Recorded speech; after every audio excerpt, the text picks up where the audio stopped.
دائما بكل مدينة تسافرها عندك انت نوعين من المواصلات، اللي هي مواصلات الخاصة ومواصلات العامة. التاكسي نعرفه كل الزين. مثلا هسه هنا باسطنبول صراحة أنا لين عائلة تنقلت بالتاكسي أكثر من ما تنقلت بالحافلات والمترو، واستخدمت هذين التطبيقين اللي هن الأوبر والبي تاكسي، وكانت أسعارهم بالنسبة لي مناسبة يعني. تقدر تشيك أنت الأسعار قبل لا تحجز السيارة. أما بالنسبة للمواصلات العامة فتقدر تستخدم هم تطبيقين اللي هن تطبيق جوجل ماب وموفت.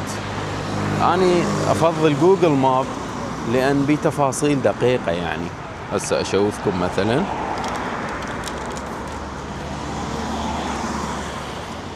فرضا نروح للجامع مع السلطان أحمد، نختار،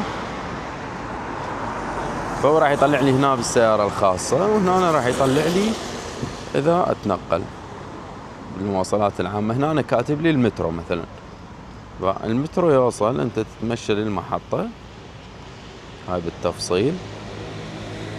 هذه المحطة مال أقصر هاي مثلا آخذها، وكاتب لي آخذ التي 1. فتشوف أنه كلش راح تفيدك إذا بوحدك مسافر.